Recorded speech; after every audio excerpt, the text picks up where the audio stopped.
Air inside the loading dock of Gleam Harbor tasted like recycled copper, and three anxiety. It was the specific metallic tang of a neutral zone, actually neutral, merely a pause button on a war that had been simmering for 60 years. Rowan Mercer tapped the side of his headset, grimacing, as a burst of static whined against his eardrum. He was the only human standing on the exchange deck, a lonely figure in a sea of Durasteel crates and armed alien soldiers. As the diplomatic engineer and lead translator for the Terran delegation, his job was theoretically simple: ensure the semantic integrity of the peace talks. In practice, his job was to stand in the middle of a room filled with people who wanted to shoot each other and make sure they did not do so because of a misplaced verb. He checked the chronometer on his wrist. The delegation from the Fenari High Fleet was late, 19 minutes late. In diplomatic terms, that was an insult. In military terms, it was a flanking maneuver. "Keep your heartbeat down, Mercer," the voice of Envoy Marakeen crackled in his ear. She was safe on the Terran cruiser, docked 2 kilometers away. "Telemetry shows your cortisol levels are rising by 5% every minute. You look like you are about to bolt." "I am not going to bolt," Rowan muttered, adjusting the collar of his flight suit. "I am just wondering if the atmospheric scrubbers in here are actually working, or if we are all just breathing each other's exhaust. It smells like a locker room for cyborgs in here." "Focus," Keen snapped. "The Rooklight has docked. Captain Sable Ardent is leading the exchange personally. Do not stare at her. The Fenari take eye contact as a challenge to duel." "I know the protocol, Mara. I wrote the manual on the protocol." The heavy blast doors at the far end of the hangar hissed open. Steam vented from the hydraulic seals, swirling in the low gravity. Through the mist, the Fenari delegation advanced. They were a striking species, bipedal and vaguely vulpine, possessing an elegance that made human movement look like stumbling. They were tall, covered in sleek, dense fur that ranged from snow-white to deep obsidian. Their ears were long and tapered, twitching independently to catch the hum of the station's power grid. But it was their armor that drew the IMAT ceramic plates that interlocked, seamlessly designed to deflect energy blasts and intimate, terrifying discipline. At the front walked Captain Sable Ardent. Rowan had seen holographic files, but the reality was a different, visceral experience. She was imposing, standing nearly 7 feet tall in her boots. Her fur was a striking russet color, turning to black at the tips of her ears and tail. She moved with a fluid, predatory grace, her hand resting casually on the hilt of a shock baton at her hip. Her eyes were gold sharp enough to cut glass, and currently scanning the room for threats.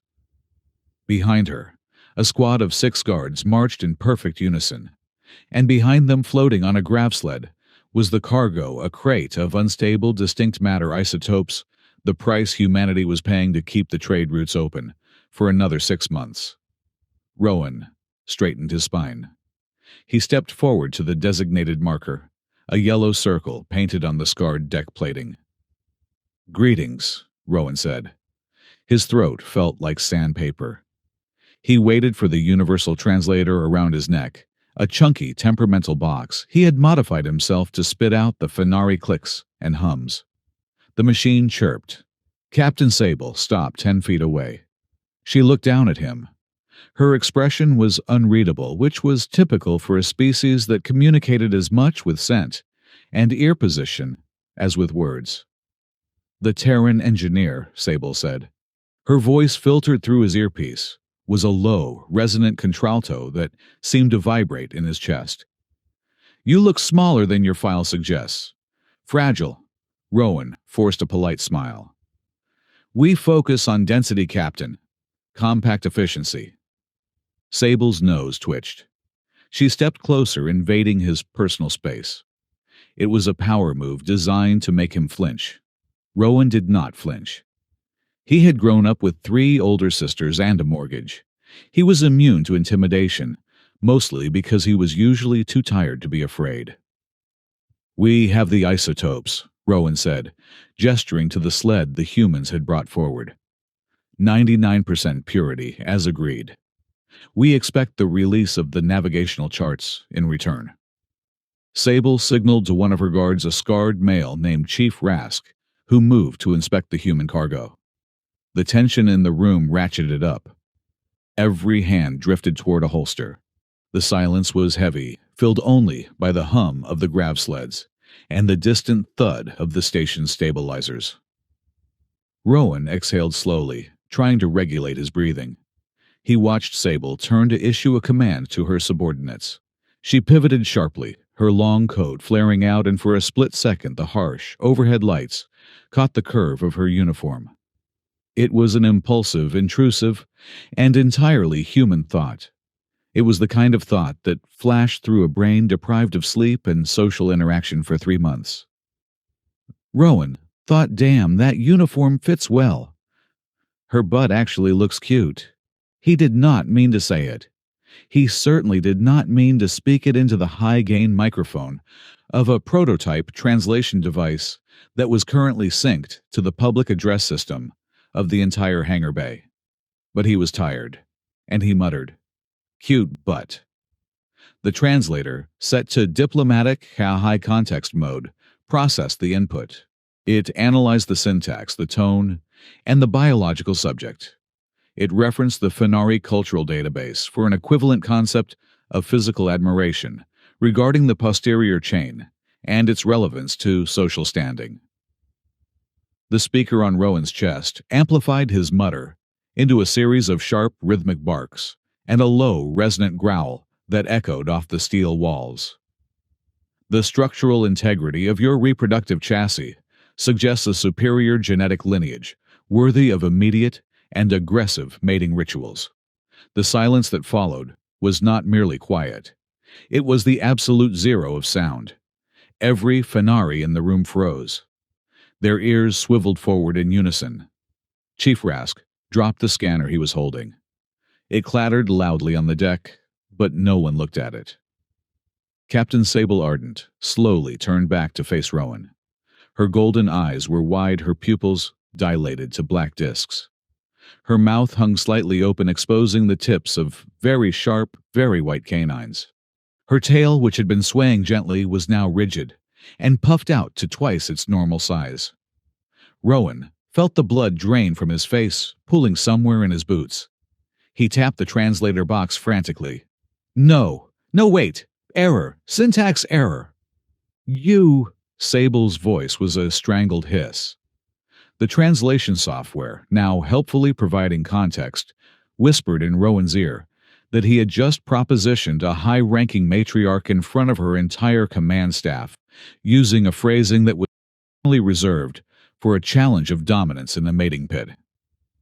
"I did not mean that," Rowan stammered, his hands held up in surrender. "Translation glitch. Firmware update. I was commenting on the tailoring, the fabric." "You challenged my lineage," Sable said, stepping forward.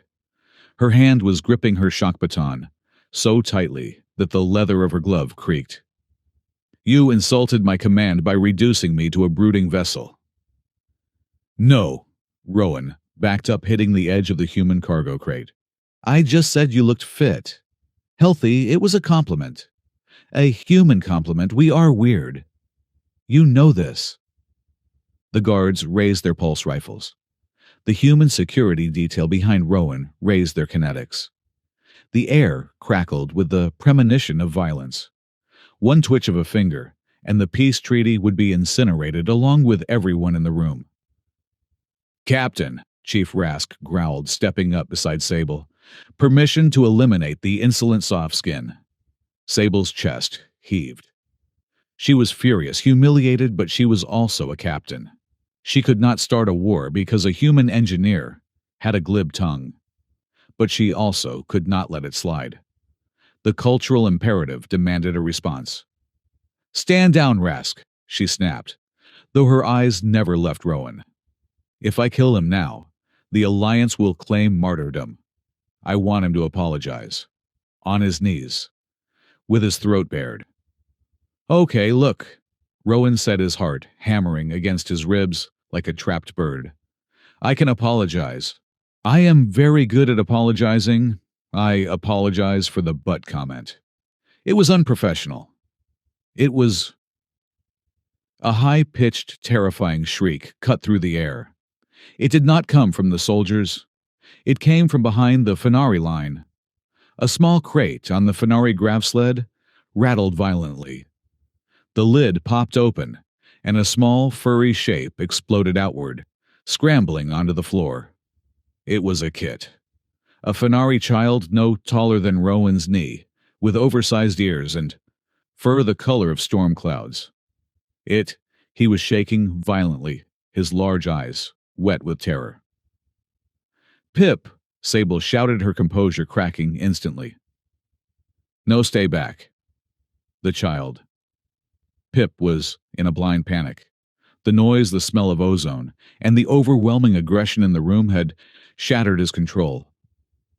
He scurried across the open floor, slipping on the smooth metal frantic to find cover. He wedged himself between a hydraulic piston and the wall right next to the blast doors, the only exit. Do not shoot, Rowan yelled, throwing his arms out wide to block his own security team's line of sight. It is a kid, hold fire! Retrieve the kit, Rask barked at his squad. 2 Fenari guards lunged forward to grab the child. No! Pip screamed, a sound that was half squeak, half snarl. He lashed out small claws, sparking against the metal. He was terrified of the armored giants, even his own kind. He was cornered, and a cornered animal, no matter how small, was dangerous. Stop, Sable ordered, realizing the guards were only making it worse. You will scare him into cardiac arrest, back away. The guards froze. The child was hyperventilating, his small chest heaving rapidly. If he went into shock, his heart could stop within minutes. Fenari physiology was robust against trauma, but fragile against extreme stress in adolescence. The room was paralyzed. The exit was blocked by a terrified child. The diplomats were armed. The captain was compromised. Rowan looked at the shivering ball of fur. He looked at the guns pointed at him. He looked at Sable, who looked ready to tear the station apart with her bare hands to get to the boy, but dared not move for fear of triggering the humans. Rowan exhaled. He lowered his hands slowly. Hey, he said softly. He switched off the translator. He did not need the machine to mistranslate kindness. He took a step toward the child. Human, Rask warned, raising his rifle. 1 step closer, and I vaporize you. Shut up, Rowan said without looking back. His voice was calm, authoritative, and surprisingly steady. You are scaring him. Just shut up for a minute. He knelt down on the cold metal deck. He was still 10 feet away from Pip. He made himself small, hunched his shoulders, and averted his eyes, looking at the floor near the child's paws, rather than directly at him. It was a universal signal. I am not a threat. I am submitting. Hey there, little guy, Rowan murmured. He kept his voice low, a rhythmic drone. It is loud in here, right? Too many people. Too many angry, shouting idiots. Pip stopped screaming, but he was still trembling, a low growl rumbling in his throat. His ears were pinned back flat against his skull. I know, Rowan said. I want to hide too. Honestly, I would fit right in there with you if my shoulders were not so broad. Rowan slid one hand forward along the floor, palm up. Empty, vulnerable. Sable watched, her breath caught in her throat. She had never seen a human do this. Usually they shouted, they negotiated, they tried to control. This male was making himself prey. Come on, Rowan whispered. I have survived my relatives at Thanksgiving dinner. I can handle a bad day at the office. You are safe. Pip sniffed the air. He smelled the fear on Rowan, but he also smelled something else underneath it, a strange, stubborn warmth. A lack of aggression. Rowan extended his finger slowly. You can come out, I promise. Just if you are going to bite gently, okay, I need these fingers for typing. Pip lunged. It was not a playful motion. It was a strike of pure blind instinct. The child shot forward and clamped his jaws down on Rowan's extended index finger. Gah! Rowan hissed through his teeth. Pain flared sharp and hot. The kit's teeth were like needles. They punctured the skin and hit the bone. Blood welled up instantly, dripping onto the deck. The Fenari guards raised their weapons. The human guards raised theirs. Don't shoot! Rowan shouted, gritting his teeth against the pain. He did not pull his hand back. He did not strike the child. He stayed perfectly still, letting the blood run, letting the child anchor himself to the only thing that wasn't screaming or holding a gun. I am fine. Nobody shoot. Pip realized he had bitten something that did not fight back. The taste of copper filled his mouth. He looked up, his eyes meeting Rowan's. Rowan was grimacing, sweat beading on his forehead, but he wasn't angry. He was just there. Pip released the finger, stepping back confused. He let out a soft, apologetic whimper. It is okay, Rowan breathed, cradling his hand. That was a good one. You have got good teeth, kid. Sable was there in a heartbeat. She moved faster than Rowan's eyes could track. One moment she was 10 meters away, the next she was kneeling beside him. She grabbed his wrist. It was iron strong. Captain, Rowan gasped. I am fine, it is just a scratch. Silence, Sable commanded. Her eyes were not on his face. They were locked on the wound. Fenari saliva contained a potent coagulant and a mild paralytic, an evolutionary trait designed to lick their own wounds in the wild, to prevent infection and blood loss. It was a medical instinct hardwired into their biology. When a packmate bled, you fixed it. And in that moment, fueled by the adrenaline of the insult, the fear for Pip, and the bizarre confusion of the human's kindness, Sable reverted to instinct. She brought Rowan's bleeding finger to her mouth and licked the wound. It was rough, wet, and incredibly strange. Her tongue was like a cat's covered in tiny papillae. But the moment her saliva touched his open blood, something impossible happened. It was not a spark. It was a lightning strike. Rowan gasped, his back arching involuntarily. A wave of heat, searing and white-hot, shot up his arm, bypassed his brain, and slammed directly into his heart. It felt like someone had hooked him up to a fusion reactor. His vision blurred, the gray hanger dissolving into a kaleidoscope of gold and red. Mine, a voice whispered. Not in his ear, but inside the center of his skull. Safe, found. Sable froze. Her pupils blew wide, eclipsing the gold. She dropped his hand as if it were red-hot iron, staggering back. She clutched her chest, gasping for air. Thump, thump, thump, thump. The sound was deafening. It was a heartbeat. But it wasn't just hers. It was a double rhythm, a syncopated echo that rattled her ribcage. She looked at Rowan and she could feel his confusion, his shock, and the dull throb of pain in his finger, as if it were her own. What? Rowan stammered, clutching his chest. What did you do to me? Sable stared at him, horror and wonder warring on her face. I sealed the wound. I initiated. Before she could finish, the station's automated alarms began to scream. Red klaxons rotated, bathing the hangar in blood-colored light. Biological contamination detected the station. AI announced its voice, a pleasant monotone female. Unauthorized genetic merger identified. Class 4. Anomaly. Initiating lockdown. Heavy blast shields slammed down over the windows. The main doors groaned and sealed shut with a magnetic thud that shook the floor. Lockdown! Chief Rask shouted, spinning around. They are trapping us! No, Sable whispered. She looked at her hands, then at Rowan. The heat in her blood was not fading. It was settling, becoming a permanent hum under her skin. The system detected the link. It thinks we are a plague. Rowan struggled to his feet, swaying. Pip, sensing the shift, ran not to Sable, but to Rowan.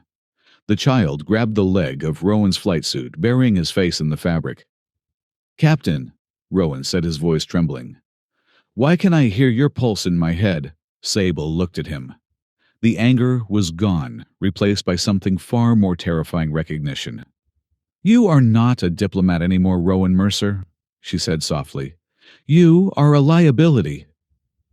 High above them, in the command spire of the Fenari flagship orbiting the station, Archmatron Caldera Thrax watched the feed on her monitor. She saw the bite. She saw the lick. She saw the thermal imaging bloom with the undeniable signature of a biological bond forming between a highborn captain and a human stray. Thrax smiled. It was a cold, thin expression that did not reach her eyes. "The key has been cut," Thrax said to the shadows of her bridge. "The human is compatible. He carries the sequence." She tapped the screen where Rowan's face was frozen in shock. "I want him. And I want the child. Secure them." Back in the hangar, the stalemate had shifted. The humans and Fenari were no longer pointing guns at each other. They were pointing them at the doors trapped together in the red light. Sable straightened up. She forced the connection to the back of her mind, building a mental wall around the sensation of Rowan's panic. She needed to be a captain again. "Rask!" she barked. "Secure the perimeter! No one comes in or out until I understand what this station is doing." "And the human?" Rask asked, sneering at Rowan. Sable looked at Rowan. She looked at Pip, clinging to his leg. She looked at the hand she had just licked the taste of his blood, still sharp on her tongue. "He is under medical quarantine," Sable said, her voice brooking no argument. "By the authority of the High Fleet. He has been exposed to a biological agent." "I have?" Rowan asked, blinking. "Me," Sable said grimly. "Take him to my quarters. Use the portable containment field, and bring the kit." "Your quarters, Captain?" Rask asked, skeptical. "Is that wise?" "It is an order, Chief." Sable turned on her heel, her cape swirling. "Move, before the station decides to purge us all with fire." Two guards grabbed Rowan by the arms. He didn't fight. He was too busy trying to understand why, despite the fear and the guns and the alarm, he suddenly felt an overwhelming urge to make sure Sable was drinking enough water. As the doors to the captain's private transport locked them in, Pip climbed up Rowan's leg and settled into the crook of his arm, purring softly. Rowan looked at the child, then at the captain, who was staring at the wall, refusing to meet his eyes. 2 days, Rowan whispered to himself, echoing the quarantine protocol he knew was standard. "Locked in a room with a space fox who thinks I proposed to her butt. This is going to be a long 48 hours. The door to the captain's quarters sealed with a heavy, pressurized hiss that sounded uncomfortably like the lid of a coffin sliding into place. The air inside was scrubbed clean, smelling faintly of ozone and expensive filtration systems, a sharp contrast to the greasy, metallic tang of the exchange deck. Rowan Mercer stood in the center of the room, still cradling his throbbing hand. He looked around. The space was vast but aggressively minimalist. The walls were a matte charcoal alloy, absorbing the light rather than reflecting it. There was a sleeping platform that looked as soft as a slab of granite, a workstation that hummed with quiet menace, and a single angular chair. It did not look like a home. It looked like a holding cell for someone who hated clutter.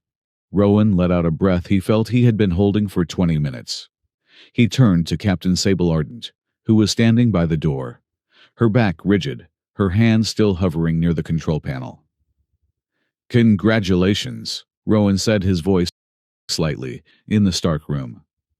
"This is officially the most luxurious prison I have ever been thrown into. I assume the torture devices are hidden behind that tasteful wall panel." Sable did not turn around immediately. Her shoulders were tense, the fur along her neck standing up in jagged spikes. When she finally faced him, her expression was a mask of cold ceramic discipline. "Do not get comfortable," she said. Her voice was dry, stripping away the humidity in the room. "I do not like this any more than you do. This is a containment protocol, not a hospitality suite." She said the words with the flat affect of a military officer reading a supply manifest, but Rowan flinched. He flinched because at the exact moment she spoke of dislike, a wave of crushing claustrophobic panic washed over him. It was not his panic. It felt foreign, sharper, smelling of burnt wiring and copper. It was her panic bleeding through the invisible tether that now connected their nervous systems. Rowan rubbed his chest, trying to massage away the phantom anxiety. "If you are going to lie to me, Captain, you might want to figure out how to mute the broadcast channel in my head. You are terrified." Sable's eyes narrowed. The golden irises seemed to spin. "I am a captain of the High Fleet. I do not get terrified. I assess tactical disadvantages." "Right," Rowan said. "Well, your tactical disadvantage feels like a heart attack."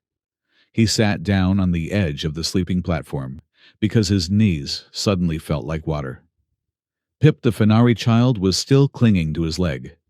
The boy looked up, his large ears drooping, sensing the thick tension in the room. Rowan reached down and patted the kid's head awkwardly. Pip let out a soft chirp and scrambled up onto the platform, curling into a tight ball against Rowan's hip. Sable watched them. The sight of the human touching the kit sent a jolt through her, a mix of possessiveness and profound confusion. She shook her head, forcing the biological noise into a box in the back of her mind. "We have 48 hours, Sable said, walking toward a medical cabinet embedded in the wall. "The station AI has flagged us as a biological hazard. Until the incubation period of the link stabilizes, the door will not open for anything less than a hull breach." "The link," Rowan repeated. He looked at his finger. The blood had stopped flowing, but the wound throbbed with a dull, rhythmic heat. "You mean the part where you licked me, and I saw the face of God for a split second?" Sable pulled a tray of instruments from the cabinet. "Do not be crude. It is a biological imperative. Fenari saliva contains a symbiotic enzyme. In the wild, it prevents infection and accelerates tissue regeneration. When applied to a compatible genetic match, it initiates a bond." She turned to face him, holding a canister of sterile water and a clean cloth. She looked reluctant. "The wound needs to be cleaned," she stated. "The enzyme is active, but the structural damage to your finger requires maintenance. If the saliva dries out before the graft takes, the connection will sever, and your immune system will likely go into shock. It could kill you." Rowan stared at her. "So what you are saying is, you have to do it again." Sable's jaw tightened. "Yes." "Great," Rowan said, leaning his head back against the wall. "Just great. No pressure. Just casual cannibalism to save my life." "Give me your hand," Sable ordered. Rowan hesitated. He was an engineer. He understood mechanics leverage and load-bearing structures. He did not understand the alchemy of alien biology. But he offered his hand. Sable took it. Her gloves were removed, now revealing hands that were covered in fine, velvet soft fur. Her fingers were long-tipped, with retractable claws that were currently sheathed. Her touch was cool, but where skin met skin, the heat flared up again. She cleaned the dried blood around the bite mark with efficiency. Rowan watched her face. Up close, she was terrifyingly beautiful.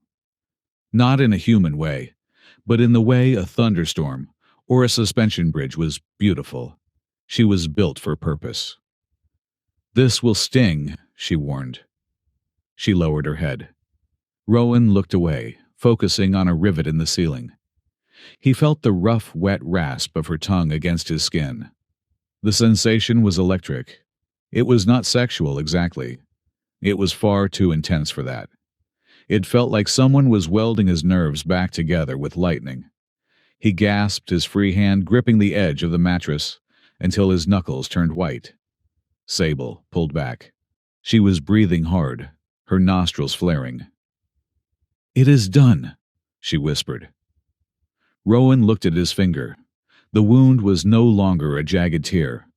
It was sealed with a translucent, shimmering film. Underneath the skin, faint lines of light were pulsing, syncing with the beat of his heart. "You own me now, do you not?" Rowan asked quietly. The humor was gone from his voice. Sable froze. She began packing away the medical supplies with unnecessary force. "The link is a biological fact. It does not imply ownership." "Does it?" Rowan challenged. He stood up, careful not to dislodge Pip. "I read the briefing files on Fenari culture. Not the diplomatic ones. The anthropologist notes. The link is usually between a matriarch and her. What is the word chosen subordinate? It creates a hierarchy. You feel what I feel so you can control it." Sable turned, her eyes flashing.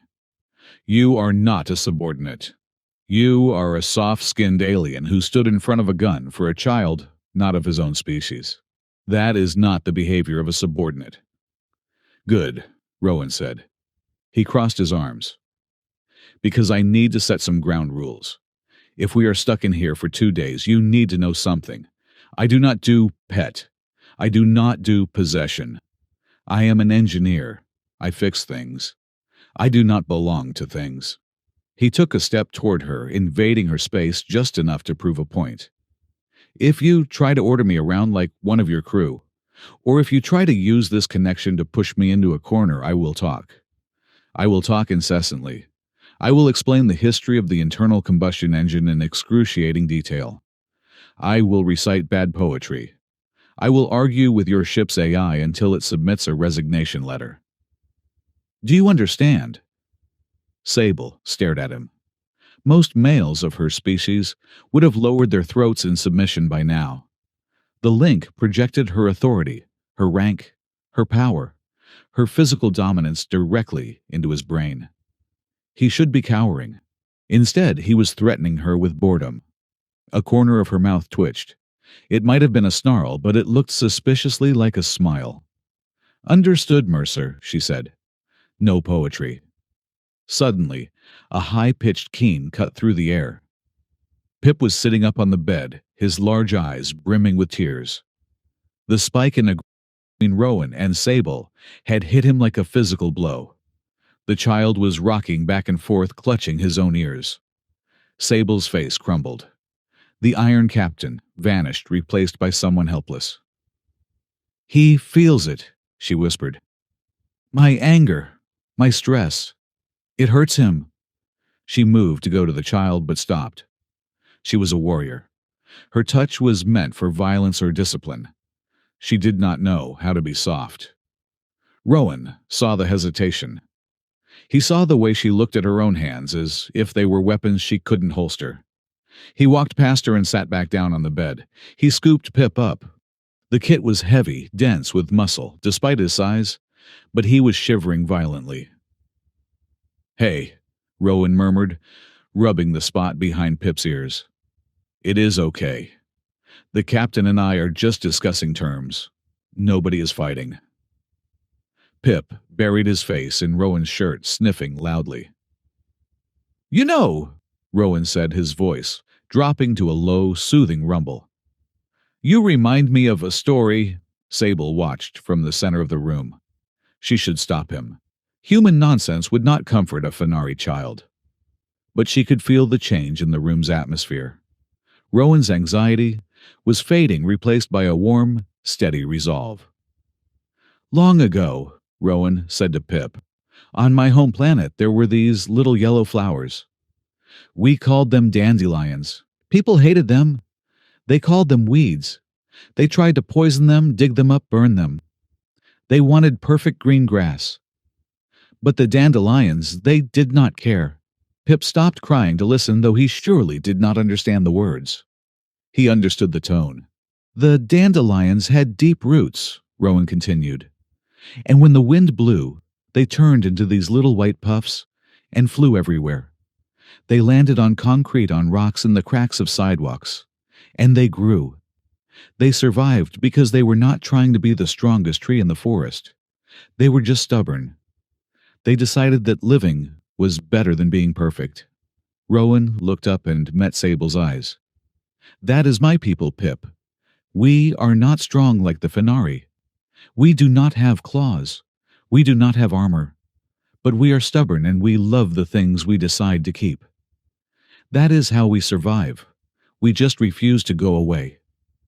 Sable felt a strange ache in her chest. It was not the link. It was something else. Something she had not authorized. She watched the human hold the sobbing child, saw the gentle way his thumb stroked the soft fur of the kit's ear, and she realized he was telling the truth. He was not strong. He was unbreakable. Rest, Sable said, her voice unusually soft. Her voice.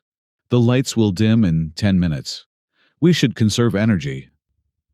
The first night passed in a blur of uneasy silence. Rowan slept curled around Pip on the platform. Sable sat in the chair, watching the door, watching them. She did not sleep. By the afternoon of the second day, the atmosphere in the cabin had shifted from hostile to heavy. The air felt charged like the moment before a thunderstorm breaks. Rowan was sitting at the workstation, trying to interface his datapad with the Fenari system to check the news feeds. Sable was pacing. She had walked the length of the room 400 times. Rowan had counted. You are going to wear a hole in the floor, Rowan commented, without looking up. My ship is sitting in a hostile dock, Sable snapped. My crew is leaderless, and I am trapped in a box with a diplomat. Engineer, Rowan corrected. And your crew is fine. Rask is terrifying. I am sure he has frightened the docking clamps into staying locked. Sable stopped pacing. She looked at Rowan. Your hand. Rowan looked down. The bandage she had applied earlier was loose. The throbbing had returned sharper this time. Time for another dose, he asked, trying to keep his voice light. Yes. This time, neither of them argued. Rowan held out his hand. Sable took it. The routine was the same, but the familiarity made it worse, not better. The shock of the first time was gone, replaced by an anticipation that made Rowan's breath catch in his throat. Sable lowered her head. She licked the wound. Rowan closed his eyes.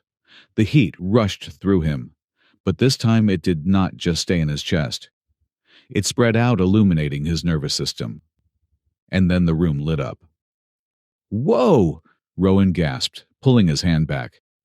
He held his hand up. The skin around the bite mark was transparent. Beneath the dermis, the veins were glowing with a soft, bioluminescent blue light. But it was not just a glow. The light was moving.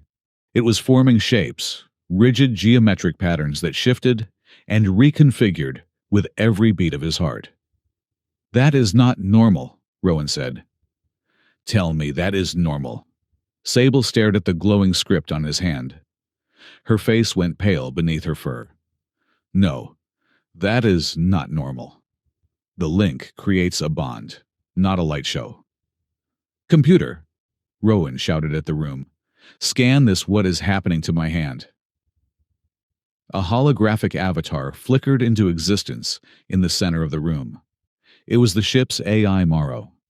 The avatar took the form of a geometric abstract shape, sharp angles, and floating cubes. Scanning, Morrow said. The AI's voice was dry masculine and sounded perpetually unimpressed. Interesting. It appears, Engineer Mercer, that you are no longer just a biological entity. You are now a storage device. Explain, Sable ordered, stepping closer to inspect the glow. The biological agents in your saliva, Captain, did not just repair the tissue, Morrow droned. They interacted with a latent genetic marker in the human's DNA. Or rather, they wrote to it. The pattern on his hand is not infection. It is code. Code, Rowan asked, turning his hand over. The symbols swirled, mesmerizing. What kind of code? Navigational syntax, Morrow replied. Old dialect. Pre-Federation Fenari. It is trying to interface with the door lock, but the protocol is too advanced for a standard door. It is broadcasting a set of coordinates. Coordinates to where? Sable asked. Morrow processed for a second. Sector 7-9. The Deep Expanse, specifically a region of unstable space colloquially known as the Lullaby Gate. Sable went rigid. That is impossible. The Lullaby Gate is a myth. A ghost story. It is a ghost story that has a specific astro-navigational address, Morrow corrected. The signal strength is increasing. The human is acting as a transmitter. And might I add, the signal seems to be causing a minor fluctuation in the local reality manifold. You might want to hold on to something. Wait, Rowan said. Lullaby Gate. Why does that sound like a place where people go to die? Not die, Sable said, her voice hollow. Forget. The legends say the gate emits a frequency that unravels neural pathways. Sailors who go near it lose their memories. First their names, then their families, then how to breathe. Charming, Rowan muttered. And I have the map to this place glowing on my finger. It appears so, Morrow said. However, we have a more immediate problem. Incoming transmission from the flagship. Priority 1. Archmatron Caldera Thrax. The room's main view screen flickered to life before Sable could refuse the call. The face of Caldera Thrax filled the wall. She was older than Sable, her fur graying at the muzzle, her eyes hard and devoid of any warmth. She wore the heavy ceremonial armor of the High Council. Captain Ardent, Thrax said. Her voice was smooth, cultured, and dripping with venom. I trust your quarantine is proving educational. Archmatron, Sable nodded stiffly. We are containing the situation. The situation has evolved, Thrax said. Our sensors picked up the energy spike from the human. He is broadcasting. He has the key. Sable stepped in front of Rowan, blocking him from the screen. He is a diplomat under my protection. He is not an object. He is a container, Thrax corrected. And the child Pip is property of the Royal Creche. You are harboring a stolen asset and a dangerous biological anomaly. I am ordering you to transfer them to my custody immediately, for the stability of the fleet. Transfer, Rowan's voice cut in. He stepped out from behind Sable. He looked small next to the giant screen, but he stood with his feet apart, hands on his hips. I think there is a mistranslation. Thrax's eyes shifted to Rowan. She looked at him like he was a stain on the carpet. You speak when spoken to soft skin. No, I speak when I have something to say, Rowan said. And right now, I am saying this, I am not going anywhere with you. And neither is the kid.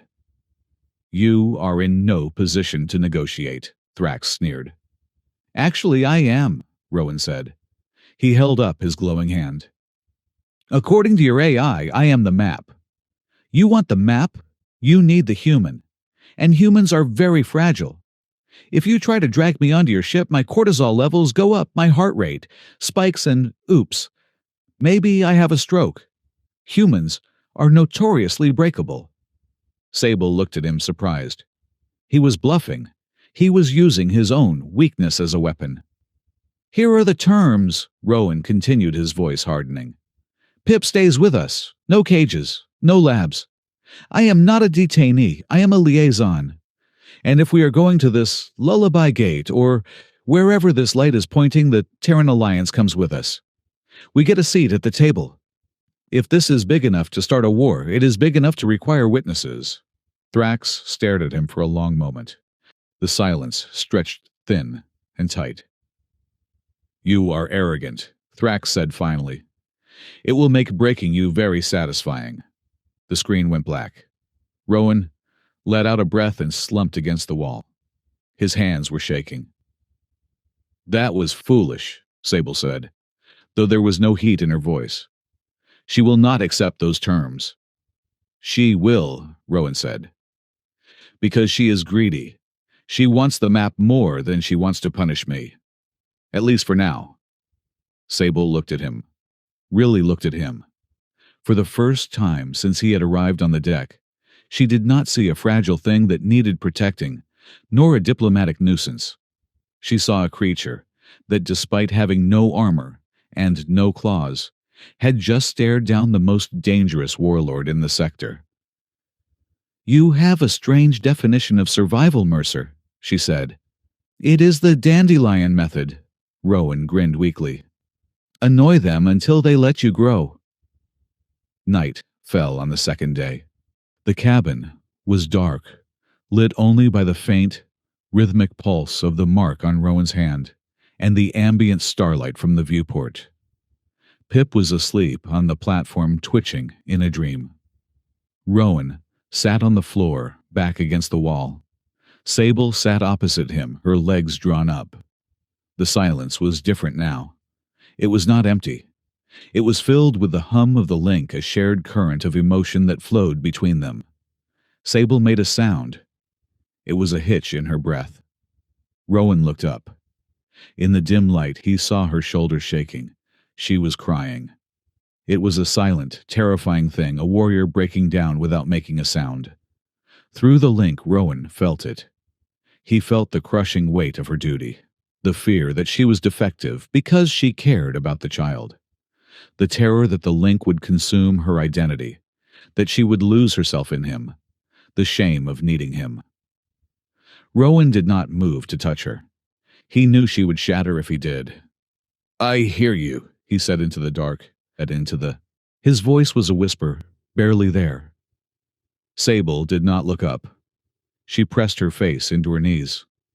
"I am not going to fix it," Rowan said. "I cannot fix it. But I am not leaving. You are not alone in the dark, Sable. Not anymore." Sable let out a shuddering breath.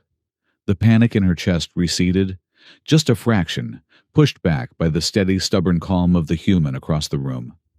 He was not trying to take her power. He was just holding the flashlight. "Thank you," she whispered. Suddenly the mark on Rowan's hand flared. The blue light intensified, turning blindingly white. The lock on the cabin door clicked. Clang, hiss. The heavy blast door, which had been sealed by the station's highest security protocol, slid open smoothly. Rowan scrambled to his feet. "Did you do that?" Sable stood up, wiping her face quickly, the mask of command sliding back into place. "No, I did not touch the controls." "It is the coordinates," Morrow's voice came from the ceiling speakers. "The signal just synchronized with the station's nav computer. The lockdown has been overridden. The gate is calling." Rowan looked at the open door. Beyond it lay the corridor, the ship, and the vast, terrifying unknown of deep space. "Well," Rowan said, looking at his glowing hand, "I guess we are not prisoners anymore." Sable walked to the door. She looked back at him, her golden eyes fierce and bright. "No," she said. "Now we are hunters." She extended her hand to him. Not a command. An offer. Rowan looked at it. He looked at Pip, who was waking up, rubbing his eyes. He looked at the woman who could crush him with one hand, but had chosen to let him see her cry. He took her hand. "After you, Captain." The engines of the Rooklight did not hum. They sang. It was a low, resonant baritone vibration that traveled through the deck plates and into the soles of Rowan Mercer's boots. He walked down the corridor of the Fenor, acutely aware that he was the only thing on board without fur claws or a pedigree tracing back to an orbital warlord. Pip trotted beside him, his small claws clicking on the metal. The kit had refused to leave Rowan's side since they fled the station, treating Rowan's leg as a mobile safety blanket. The corridor was wide, designed for being 7 feet tall with broad shoulders. Crew members passed them, engineers in gray jumpsuits, Marines in matte black armor. The silence that fell as Rowan passed was heavy enough to bruise. He could feel their eyes. Some looked at the glowing blue bandage on his hand with superstitious awe. Others looked at his human face with undisguised contempt. To half the crew, he was a holy vessel chosen by the captain. To the other half, he was a diplomatic error that had stained their commander's honor. "Keep walking," Rowan muttered to himself. "Just a tourist. A very heavily scrutinized tourist." He turned a corner and nearly collided with a wall of muscle. It was Chief Rask. The head of security stood with his arms crossed, blocking the hallway. Behind him were three other Marines, their expressions unreadable masks of stone. "The soft skin walks freely," Rask rumbled. His voice sounded like gravel grinding in a mixer. "The captain allows it. The crew questions it." Rowan stopped. He gently nudged Pip behind his legs. "I am just heading to the mess hall, Chief. Unless eating is also a violation of protocol." Rask stepped forward. He loomed over Rowan, blocking out the overhead lights. "You carry the captain's mark. You hold the child of the creche. But you have not earned the right to breathe our air. You are a pet human. And pets are kept in cages." Rowan felt the familiar spike of adrenaline. His heart rate monitor, which he knew Sable could hear, probably just pinged in her ear on the bridge. "I am not a pet," Rowan said, keeping his voice steady. "And I am not a passenger. I am the reason you are not currently being dissected by the station security grid back at Gleam Harbor." Rask bared his teeth. "Words. Humans are made of words. Soft words. When the hull cracks, words do not hold the atmosphere in. Strength does. Resilience does." He pointed a clawed finger at the center of the corridor. "A trial," Rask declared. "The circle of iron. If you stand, you are crew. If you fall, you return to the brig, and I tell the captain you tripped." Rowan looked at the Marines. He looked at Rask, who weighed at least 300 pounds of dense muscle. He sighed. "No weapons?" Rowan asked. "Flesh and bone," Rask said. "If you have any bone worth breaking." Rowan handed his data pad to a confused ensign nearby. He knelt down and whispered to Pip, "Stay there. Do not bite anyone unless they bite me first." He stood up and unzipped his flight jacket, tossing it aside. Underneath, he wore a standard gray t-shirt that looked pitifully thin compared to the Fenari armored weaves. "Fine," Rowan said. "Let us get this over with. I am starving." The circle of iron was not a formal ring. It was simply the crew clearing a space in the cargo bay 5 minutes later. Word had spread fast. Dozens of Fenari hung from the catwalks and crowded the deck, their golden eyes watching with predatory interest. Sable Ardent stood on the observation deck above. She gripped the railing, her knuckles white. She could stop this. One word from her, and Rask would stand down. "Do not intervene," Morrow's voice came from the comms.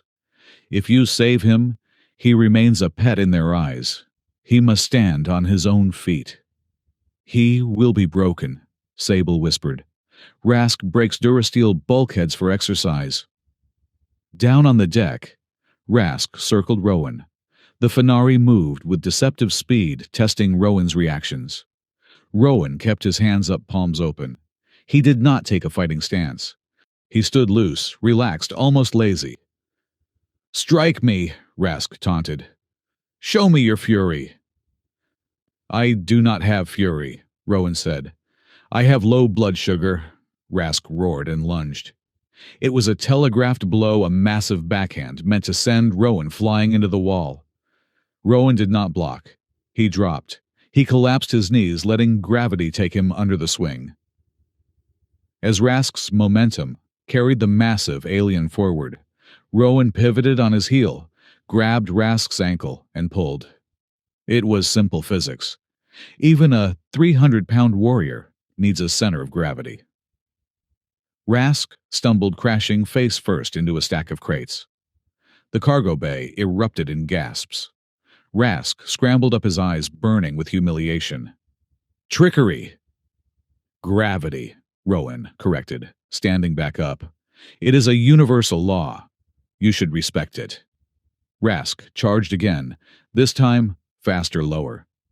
He tackled Rowan, slamming him into the deck plates. The impact knocked the wind out of Rowan. Stars burst in his vision. Rask raised a fist that looked like a sledgehammer. Rowan did not panic. He did not flail. He did the one thing Rask did not expect. He went limp. When Rask struck, the blow glanced off Rowan's shoulder, rather than shattering his ribs, because Rowan rolled with the impact instead of bracing against it. Rowan gritted his teeth against the pain. It felt like being kicked by a mule, but he used the proximity to jam his elbow into the sensitive nerve cluster under Rask's armpit. Rask howled and recoiled. Rowan scrambled up. He was bruising already. His lip was split. He spat a mouthful of blood onto the pristine deck. "Stay down," Rask bellowed. "You are beaten." "No," Rowan wheezed. He wiped his mouth. "I am just warming up." Rask hit him again. A solid punch to the gut. Rowan folded. He fell to his knees. "Stay down," Rask screamed. Rowan coughed, gasping for air. He put one hand on the floor. He pushed. His arms shook, but he rose. He stood up. He swayed, but he stood. "Is that it?" Rowan rasped. For 10 minutes, it continued. Rask threw him. Rask hit him. Rask slammed him. And every single time Rowan Mercer stood back up, he did not fight back with strength. He fought with an infuriating, illogical refusal to stop being vertical. Finally, Rask stood, panting, his chest heaving. Rowan was leaning against a crate, one eye swelling shut, clutching his ribs. But he was smiling. A bloody, jagged smile. "Why?" Rask growled, confused. "Why do you not yield? You cannot win." "I do not have to win," Rowan said, his voice thick. "I just have to not lose. That is what humans do, Chief. We are not stronger than the storm. We just wait until the storm gets tired." Rowan tapped his own chest. "I am strongest at being stubborn." Rask stared at him. The Fenari culture was built on dominance and submission. When you were beaten, you submitted. To keep standing when you could not win was either madness or a kind of courage they had no word for. Slowly, Rask lowered his fists. He looked at Rowan, then at the blood on his own knuckles. "You bleed well," Rask said quietly. It was the highest compliment he could give. Rask, proud. "The human is crew. He breaks poorly. He stays." The chief looked back at Rowan and thumped his own chest once, a salute. Then he marched away. Rowan slid down the crate and sat on the floor. "Okay," he whispered to the spinning room. "Now I think I am going to pass out." Above, on the balcony, Sable released the breath she had been holding. She felt a strange sensation in her chest, warm and terrifying. It was pride, and something deeper, trust. He had not called for her. He had not used the link to beg for help. He had bled to prove he belonged beside her. "Medical team," Sable ordered into her comms, her voice shaking slightly. "Get him to the infirmary, now." The infirmary was bright and smelled of antiseptic mist. Rowan sat on a bio bed, wincing as a medical drone knitted the skin over his ribs back together with a laser suture. Morrow's avatar hovered over a console, analyzing a sample of Rowan's blood. Sable stood by the doorarms, crossed, watching him like a hawk. "You are an idiot," Sable said. "I am a crew member," Rowan corrected. "There is a difference. Ouch. Watch the laser doc." "I am not a doctor," Morrow said. "I am a hyper-intelligent navigation interface forced to moonlight as a nurse. And the analysis is complete." Morrow projected a hologram of a DNA helix into the air. It was Rowan's DNA, but it was changing. "The biological fibers from the captain's saliva are not just sitting in your bloodstream," Morrow explained. "They are actively rewriting your cellular structure. Look here. He zoomed in on a strand. Gold filaments were weaving through the human double helix, reinforcing it, adding new data sequences. It is a restructuring mechanism, Morrow said. The link is not just emotional. It is designing you to survive. It is reinforcing your bone density, enhancing your neural conductivity. It is trying to make you compatible. Compatible with what? Rowan asked. With the gate, Sable said softly. She walked over and looked at the hologram. The legends say the lullaby gate destroys the weak. It tears minds apart. If the link is upgrading you, it means the gate expects you to go inside. So I am being terraformed, Rowan said. Into a key. Into a partner, Sable corrected. She looked at him, her golden eyes intense. It is not overwriting you, Rowan. It is harmonizing.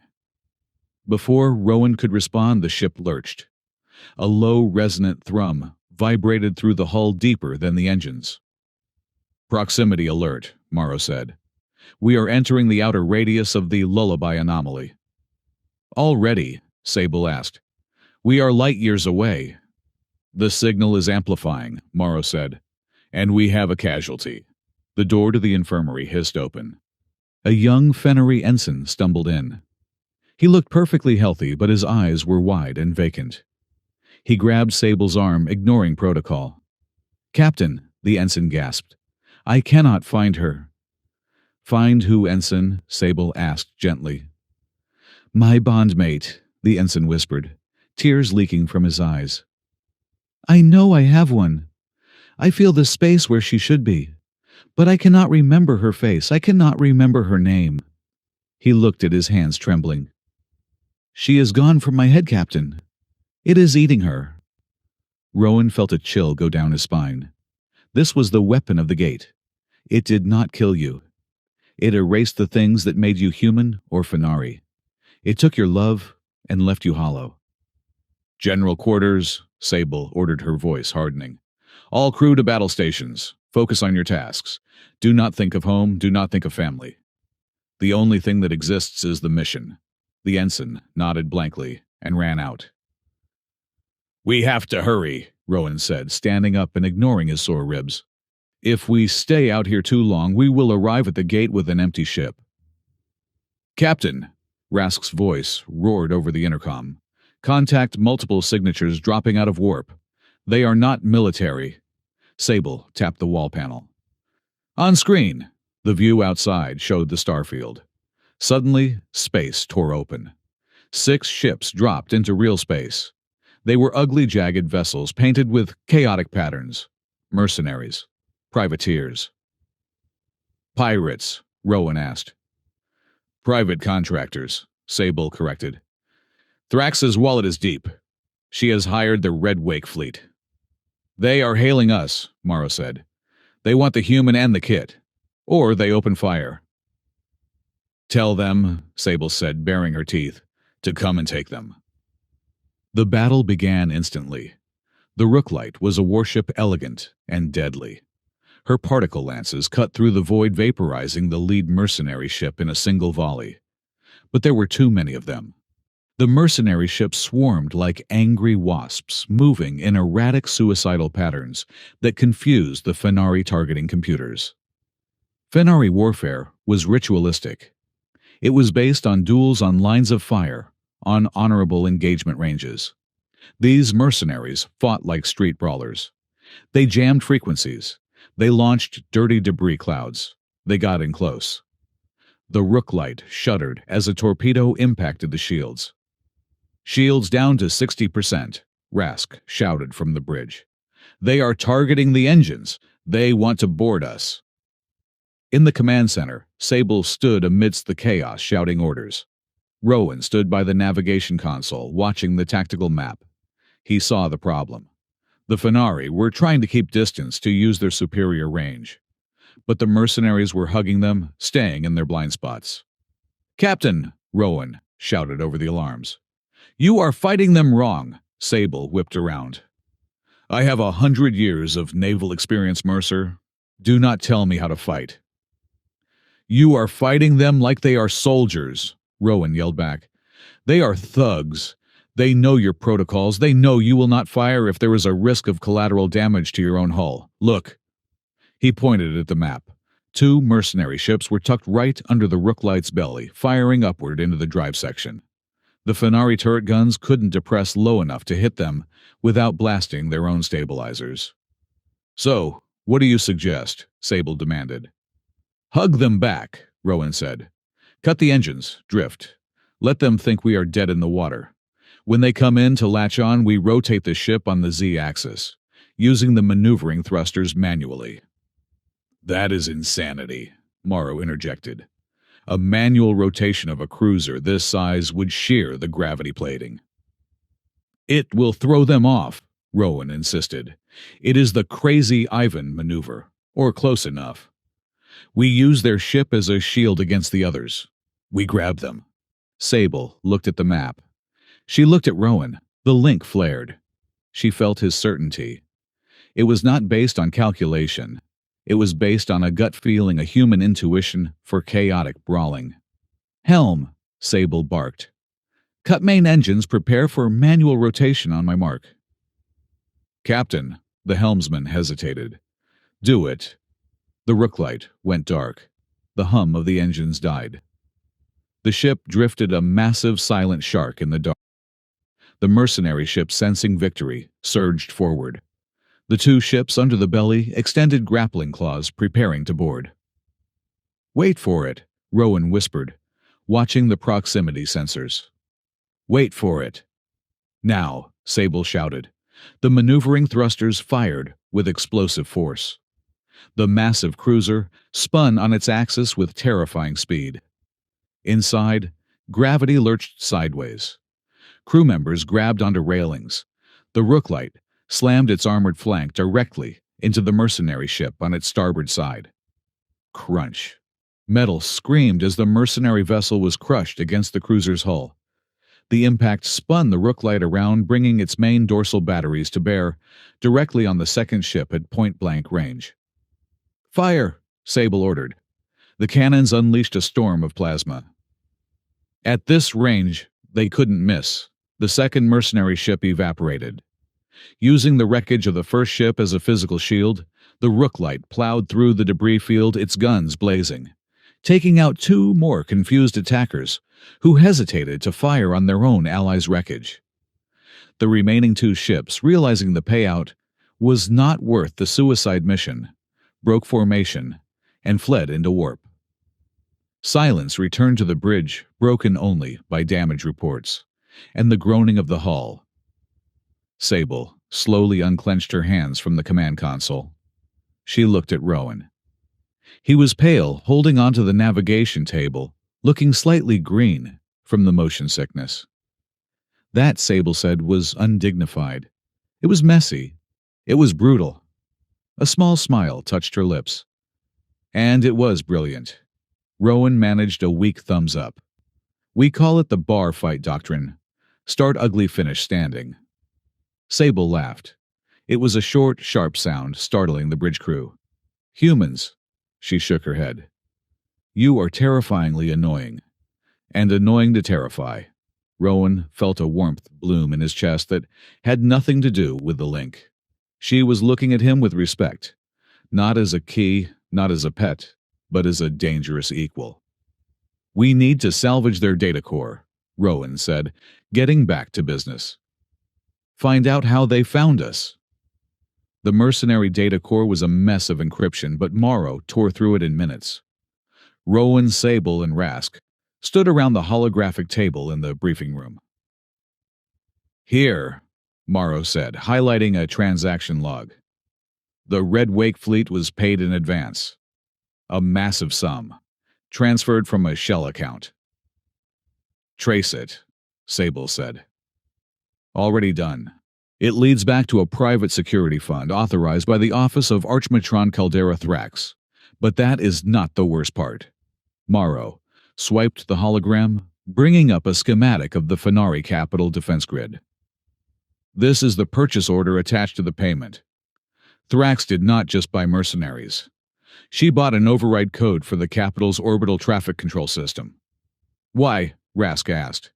She already controls the fleet. She is locking down the sector, Sable realized.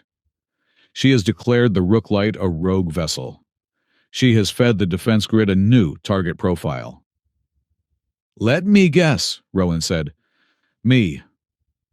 Specifically your biometric signature, Morrow confirmed. The moment we enter scanning range of the capital, every automated turret in the belt is going to lock onto your DNA. Thrax wants to force us to surrender, or be blown out of the sky, before we can broadcast the truth about the gate. The room went silent. Then Rowan's pocket buzzed. He pulled out his personal communicator. It was a secure Terran frequency. It is Envoy Keen, Rowan said. Answer it, Sable said. Rowan put it on speaker. Mercer here. Rowan, Mara Keen's voice was frantic. Thank God. We thought you were dead. We tracked the battle signatures. What is happening? We survived Mara. We are heading to the capital. Do not, Keen shouted. Listen to me, Rowan. The Alliance has cut a deal with Thrax. Rowan froze. What? Thrax contacted the Terran High Command. Keen explained, her voice thick with regret. She told them you were being held hostage by a radical faction, Captain Arden's faction. She offered to return you and the child safely if we allow her to sanitize the situation. Rowan, the Alliance has ordered us to stand down. They are sending an extraction team to Thrax's flagship to pick you up. You have to get off that ship. Surrender to Thrax. It is the only way we can get you home. Rowan looked at Sable. Her face was impassive, but he felt the spike of betrayal through the link. She expected this. Everyone left eventually. Rowan, Keen continued. Think about it. This isn't our war. You are an engineer, not a martyr. Come home. We can have you back on Earth in 3 days.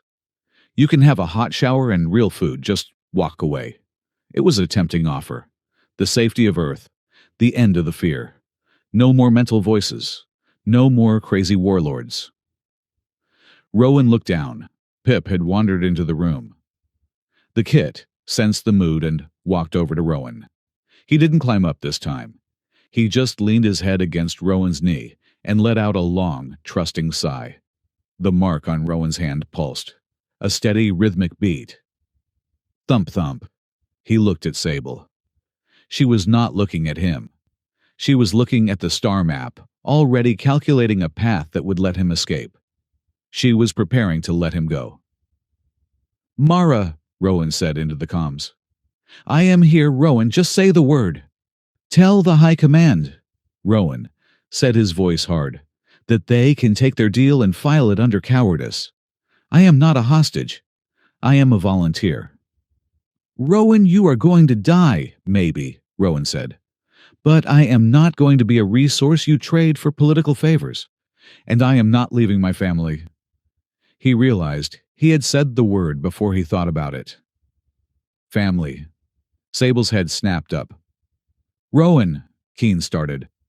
I am out, Mara. Mercer out. He crushed the connection. Silence filled the room. You could have gone home, Sable said quietly. I am home, Rowan said. He picked up Pip. Or at least I am close enough. Now, how do we get past a defense grid that wants to vaporize me? We do not sneak, Sable said, a slow, dangerous smile spreading across her face. If Thrax wants a target, we give her one. We fly right down the main corridor. With all the guns pointed at us. With all the guns pointed at you, Sable corrected. But they cannot fire if we are too close to something they cannot destroy.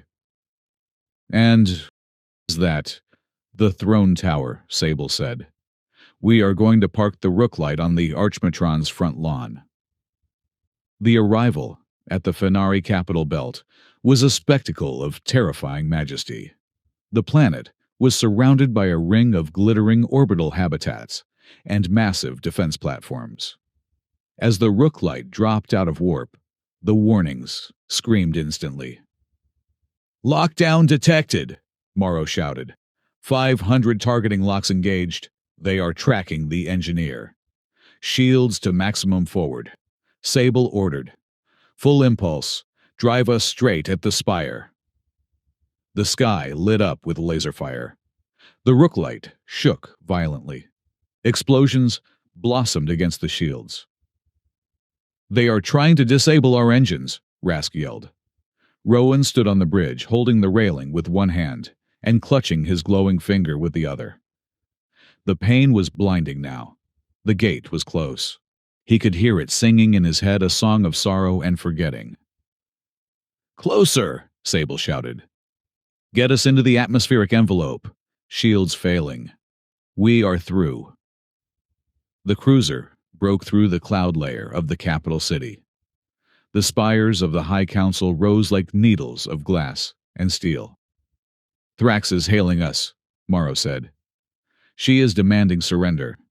"Ignore her," Sable said. "Put me on the public address frequency. Wideband. Broadcast to the entire city. Channel open." Sable stood tall. Her image was projected onto giant screens across the metropolis below. "Citizens of the High Fleet," she roared. "I am Captain Sable Ardent. I bring not war but the truth. The sickness of forgetting the fading of your loved ones is not a plague. It is a signal. And I have brought the answer." She grabbed Rowan's arm and pulled him into the frame. She held up his hand. The mark was blazing like a star bright enough to be seen on the cameras. "The key is here, and he is under my protection. If you want your memories back, you will let us pass." The firing stopped. Down in the city, the soldiers manning the turrets hesitated. They saw the mark. They saw the human standing unafraid beside the captain. And they felt the ache in their own minds, the holes where names and faces used to be. "Hold fire!" A voice came over the citywide channel. It was not Thrax. It was an elder matriarch from the council. "Let them land." The Rook light descended smoke, trailing from its hull, and touched down on the grand plaza of the throne spire. The dust settled. The ramp lowered. Rowan walked out, Pip on his shoulder, Sable at his side. They were surrounded by thousands of guards, hundreds of tanks, but in front of them, standing on the steps of the palace, was Caldera Thrax. She looked furious. "You have made a grave mistake, Ardent," Thrax hissed, her voice amplified by speakers. "You brought the thief to my door." Rowan stepped forward.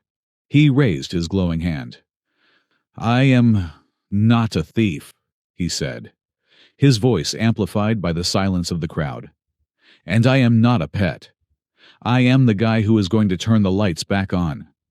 He pointed his finger at the sky where the faint, swirling nebula of the Lullaby Gate was just visible. "Now," Rowan said. "Who wants to go for a ride?" Thrax signaled her personal guard. "Kill him." The guards raised their weapons. Suddenly, the mark on Rowan's hand pulsed with a shockwave of pure energy. It wasn't an attack. It was a connection. Every weapon in the plaza, with a biometric lock, suddenly clicked and deactivated. "Oops," Rowan grinned, though sweat was pouring down his face. "Did I do that? I told you I am an engineer. I talk to machines. And right now, they like me better than you," the crowd murmured. Thrax looked at her useless weapon. "This is not over," she whispered. "No," Sable said, drawing her shock baton. "It is just beginning." The path to the gate was open. But the war for the soul of the Fenari had just started. The silence that descended upon the Grand Plaza of the Fenari capital was not the silence of peace. It was the suffocating quiet of a held breath before a scream. The Rook light sat heavy on the pristine white tiles, its hull scorching the intricate mosaics of the royal court. Archmatron Caldera Thrax did not order a second volley immediately. She was a creature of politics, and she knew that vaporizing a diplomatic vessel in full view of the populace was a desperate move. Instead, she initiated a soft coup, a weapon far more insidious than plasma cannons. Her voice boomed from the public address speakers, echoing off the crystalline spires that pierced the violet sky. "Citizens," Thrax intoned her voice, smooth and dripping with false sorrow. "Do not be deceived by the light. Captain Sable Arden has returned, but she returns corrupted. She has allowed a foreign biological agent to infect her blood. She has bound herself to a human, a primitive resource. She has polluted the high lineage." Inside the bridge of the Rooklight Sable, listened her hands gripping the command console so tightly that the metal groaned. "She is turning the narrative," Sable said, her voice low and dangerous. "She is framing the link as a disease." "It is effective," Morrow noted, his holographic avatar flickering with anxiety. "I am monitoring the citywide tactical net. Local law enforcement is being overridden. Thrax is deploying her personal Crimson Guard under the guise of sanitation protocols. They are coming to scrub the ship." "Let them come," Chief Rask growled, checking the charge on his heavy repeater. "No," Rowan Mercer said. He was standing by the viewport looking out at the gathering storm of troops. "If we fight a war here, we destroy the city, and we prove her point that we are dangerous." "We are dangerous," Sable snapped, turning to him. "We are the only thing standing between these people and the void." As if to punctuate her words, a tremor ran through the ground, shaking the massive ship. It did not come from artillery. It came from the sky. Above them, the faint swirling nebula of the Lullaby Gate pulsed. It was closer now. The wing of the anomaly was beginning to unfurl, a curtain of impossible color, bleeding into real space. And with the pulse came the fog. It was not a weather phenomenon. It was a cognitive shadow. On the plaza below, a squad of Thrax's guards paused. One of them, a veteran sergeant, suddenly lowered his rifle. He looked at the soldier next to him, a man he had served with for 20 years, and blinked. "Who are you?" the sergeant asked, his voice picked up by the Rooklight's external sensors. I was supposed to meet someone." "With gray fur. My mother—" He dropped his weapon, clutching his head. "I cannot remember her face."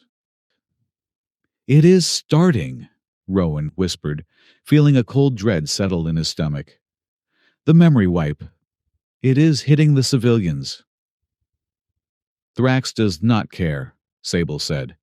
"She will burn the memories of every soul in this city if it means she gets to sit on the throne of the ashes."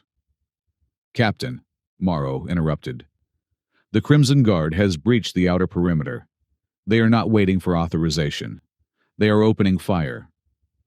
Explosions rocked the hull. The soft coup was over. The hard war had begun. "Rask, hold the ramp," Sable ordered. "Morrow, reroute all auxiliary power to shields. Rowan, stay here. You are the target. I will not lose you to a stray bolt." Rowan looked at her. He saw the fierce protectiveness in her eyes, the desperate need to keep him in a box where he would be safe. It was the same look she gave Pip. "No," Rowan said. Sable paused, already halfway to the armory. "This is not a debate, Mercer. Zar." "You are right," Rowan said, walking over to grab a satchel of tools and a portable interface deck. "It is a war zone, and if you go out there alone, you are just a warrior. You need an engineer." He strapped the gear to his chest. "If you go out there to fight for your people, Sable, I am not staying behind to be a hood ornament. I go where you go." The link flared between them, a hot, stubborn current of agreement. Sable looked at him, really looked at him, and saw that the fragile human she had met 48 hours ago had been replaced by something made of steel and spite. "Stay behind me," she commanded, a ghost of a smile touching her lips. And try not to die. It would be inconvenient paperwork. The battle for the throne corridor was a chaotic, claustrophobic nightmare.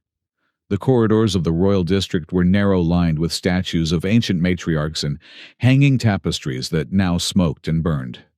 Sable moved like a force of nature. She was a blur of motion, her shock baton cracking against armor, her movements fluid and terrifyingly precise. She did not shoot to kill, she fought to dismantle. She fought like a captain reclaiming her crew, not a butcher slaughtering enemies. Rowan moved in her wake. He was not a soldier. He did not have the reflexes or the strength to go toe-to-toe with a Fenari guard, so he fought like a human. When a blast door slammed shut, pinning them down under heavy fire, Sable threw her weight against it, roaring with effort. "It is magnetically sealed!" she shouted over the roar of plasma fire. Rowan slid under the suppressing fire, jamming his interface deck into the exposed wiring of a wall panel. "Don't push it, confuse it," he typed furiously, his fingers flying. "I am telling the door sensors that the hallway is on fire, and the oxygen levels are critical. Safety override in 3, 2, 1. The door hissed open. "Move!" Rowan yelled. They pushed forward, but Thrax had prepared the ground. "Sniper tower!" Rask bellowed from the rear guard. "Automated turrets at the end of the hall. We are pinned." 3 heavy automated guns dropped from the ceiling 50 meters ahead, unleashing a wall of energy that chewed up the floor and forced Sable's team behind the pillars. "I cannot get close," Sable shouted, wincing, as a shard of stone grazed her cheek. "If I break cover, I am dead." Rowan looked at the ceiling. He saw the ventilation grates. Small, narrow. Far too small for a 7-foot Fenari warrior in combat armor, but not too small for a human. "Cover me," Rowan said, shedding his heavy tool belt, and keeping only a pair of wire cutters and a data spike. "Rowan, no," Sable hissed, grabbing his arm. "That duct runs directly over the kill zone. If they hear you—" "They won't hear me," Rowan said his heart, hammering against his ribs. "I am soft-footed. And frankly, I am terrified, which makes me very quiet." He looked at her, his blue eyes intense. "Trust the weak guy, Captain. It is what we do." He scrambled up a pile of rubble and pried open the grate. The duct was dark-smelling of dust and ancient grease. Rowan crawled. It was a nightmare of tight spaces. Screws dug into his knees. The metal vibrated with the sound of the gunfire below. He could feel Sable's fear through the link, a cold, clenching knot in his own gut. But he pushed it down. "Just keep moving," he told himself. "Left hand, right knee. Don't sneeze." He reached the access panel above the turrets. He could see through the slats. The guns were firing rhythmically, heat radiating from their barrels. Rowan didn't have a weapon to destroy them. He had to be smarter. He popped the panel and found the targeting processor. He didn't cut the power. That would trigger a fail-safe alarm. Instead, he spliced the friend or foe recognition wire. "Okay," Rowan whispered, sweat dripping into his eyes. "Let us see how you like a palette swap." He reversed the targeting parameters. Below the turrets, suddenly stopped firing at Sable's position. They spun around their servos, whining, and locked onto the Crimson Guard troops at the far end of the hall. "Target acquired," the automated voice droned. The chaos was instantaneous. The enemy troops scrambled for cover as their own weapons turned on them. "Now!" Rowan shouted into his comms. Sable led the charge, sweeping through the confused defenders. Rowan kicked the grate open and dropped down, landing badly on his ankle, but rolling to his feet. Sable was there, instantly pulling him up. She didn't say a word. She just squeezed his shoulder a touch that said, "I see you," louder than any speech. "The throne room is ahead," Sable said, breathing hard. Thrax is waiting. The throne room of the Fenari Empire was a cavernous hall of gold and obsidian designed to make anyone standing in it feel small. At the far end, beneath the great arch, stood Caldera Thrax. But she was not alone. The room was lined with her elite guards, weapons leveled. And in the center of the dais, encased in a shimmering force-field cage, was Pip. The kit was huddled in the corner of the cage, his eyes squeezed shut, shaking violently. "Pip!" Sable cried out, stepping forward. "Hold!" Thrax commanded. She held a remote detonator in her hand. "The field is unstable. One step closer, Captain, and the child becomes vapor." Sable froze. Her entire body went rigid. The rage radiating from her was hot enough to blister paint, but she held it in check. "You are a coward, Caldera," Sable spat. "Using a child, a kid of the creche." "I am a pragmatist," Thrax replied, coolly. She descended the steps, her gaze fixing on Rowan. "I do not want the child. I want the key, and I want the authority." She gestured to the empty throne. "This is a hearing," Thrax announced. She waved her hand, and Hidden Camera's drone floated down from the ceiling. "We are broadcasting to the Council. The charge is treason. The evidence is the pollution standing beside you." Thrax pointed a claw at Rowan. "Give me the human," Thrax said. "Let our scientists extract the biological anomaly from his blood. It will kill him, of course, but you will save the child, and you will save your reputation." She smiled, a cruel, thin expression. "Choose Ardent, the pet you bonded with in a moment of weakness, or the future of our species." It was the impossible choice, the classic villain's gambit. Sable looked at Pip, who was whimpering in the cage. Then she looked at Rowan. The link screamed in her mind. It wasn't just affection anymore. It was a part of her soul. To give him up was to tear out her own heart. "But to let Pip die, you cannot ask me this," Sable whispered, her voice breaking. "I just did," Thrax said. 5 seconds. "Stop," Rowan said. He stepped out from behind Sable. He walked past her, ignoring her hand, reaching out to grab him. "Rowan, no!" Sable shouted. Rowan kept walking until he stood 10 feet from Thrax. He looked small, bruised, and dirty. His flight suit was torn, his face smeared with grease, but he held his head high. "Let the kid go," Rowan said. "You want the key here."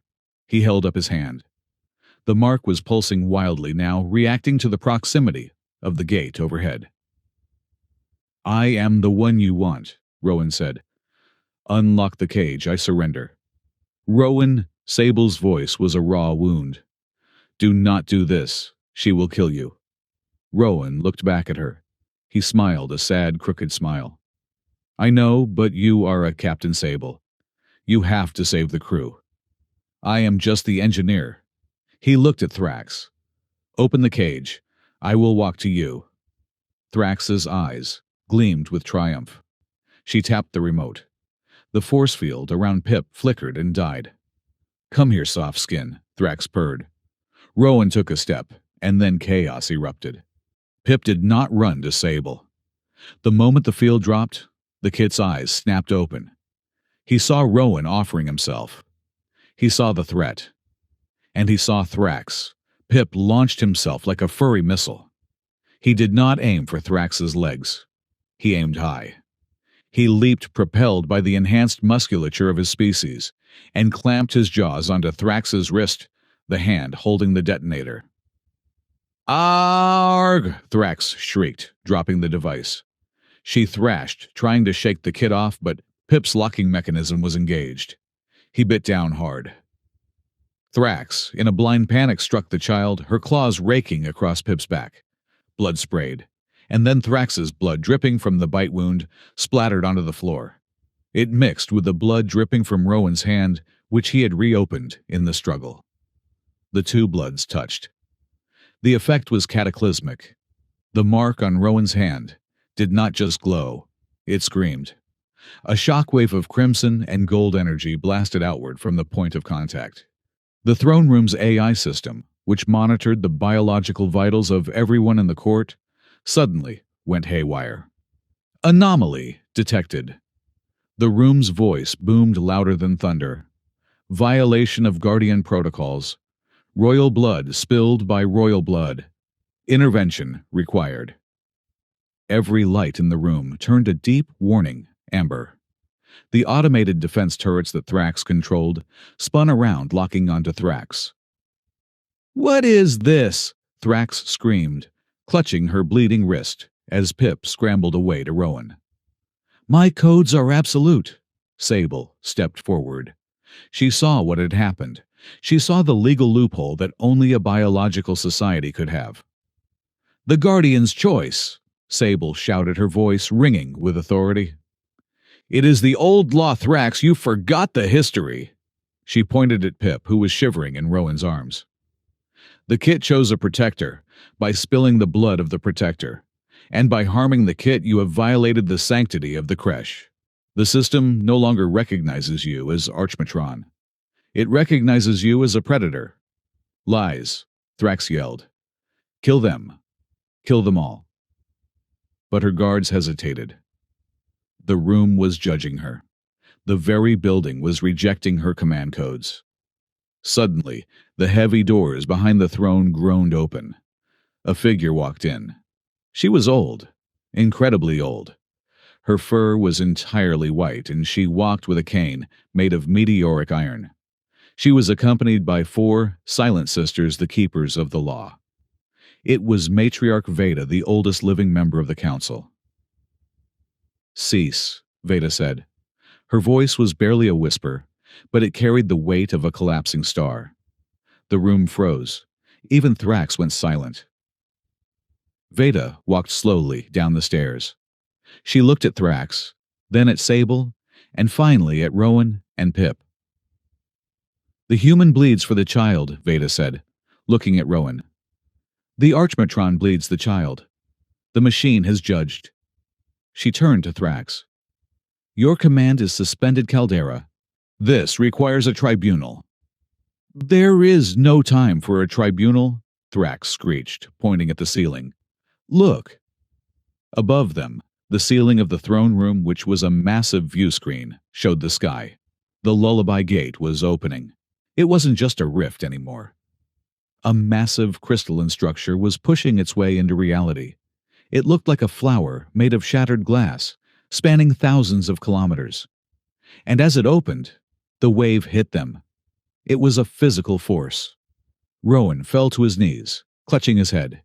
In the room, guards dropped their weapons. Matriarch Veda swayed, her eyes going wide. "My name," Veda whispered. "What is my name?" Thrax stared at her hands. "I ordered something." "What did I order?" The amnesia was instant and total. The gate was wiping the slate clean. Sable staggered, grabbing Rowan's shoulder to stay upright.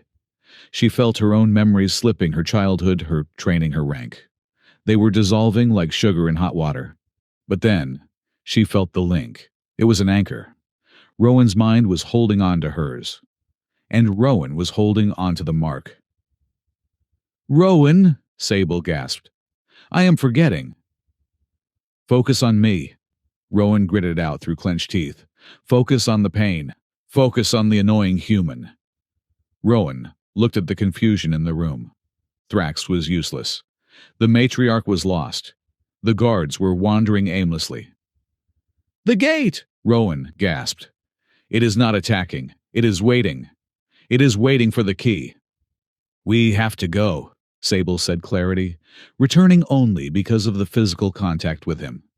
"If we stay here, we become empty shells."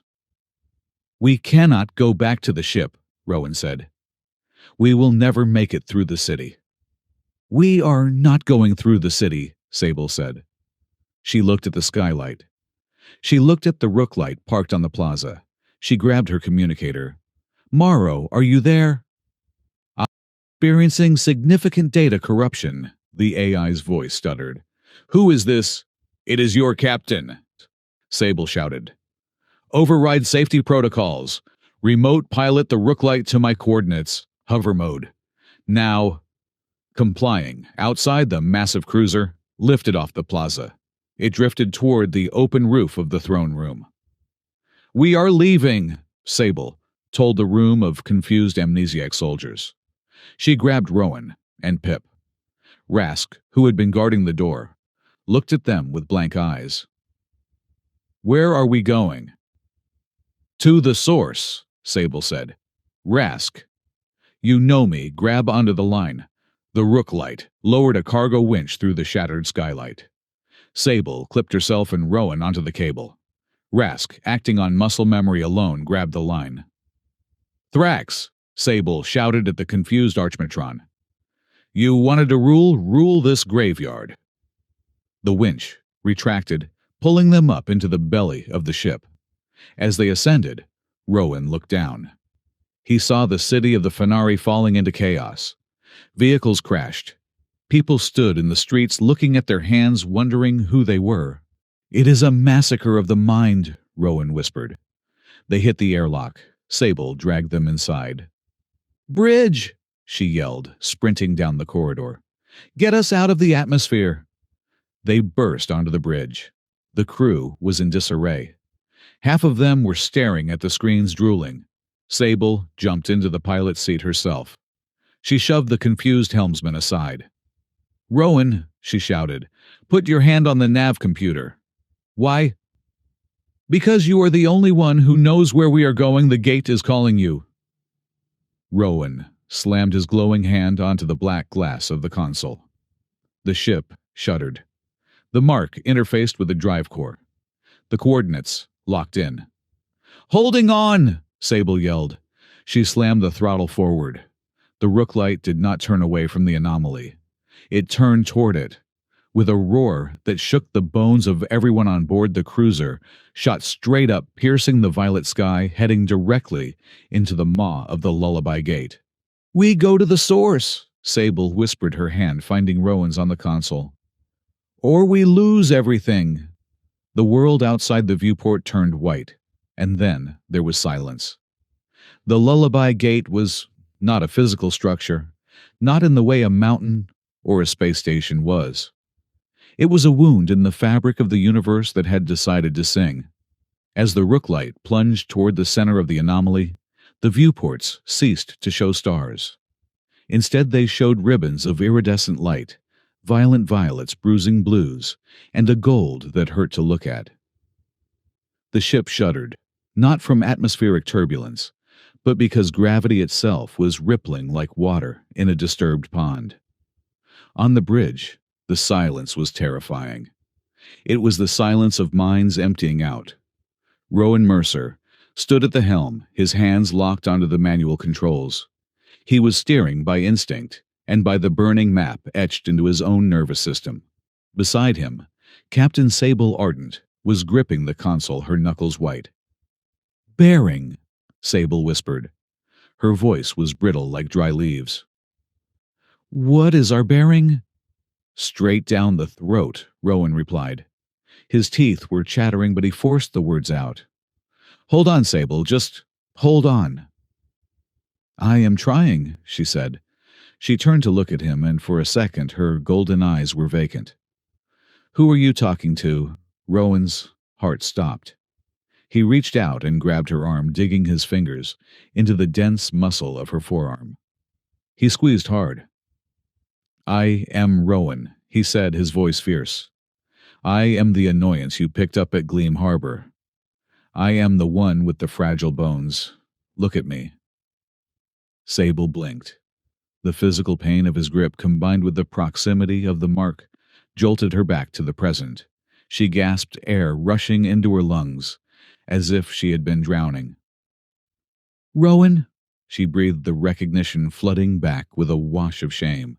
I slipped. It felt like sand. My name felt like sand. It is okay, Rowan said, though he was terrified. Just use me as the anchor. I have the map.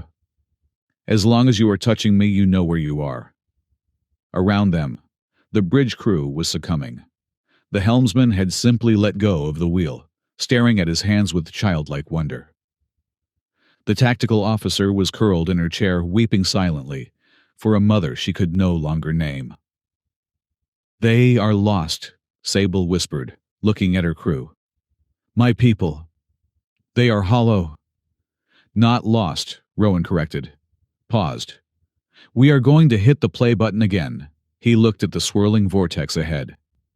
It was deafening now, a song that vibrated in the marrow of his bones. It was a lullaby, sweet and terrible, urging them to sleep, to let go of the burden of identity.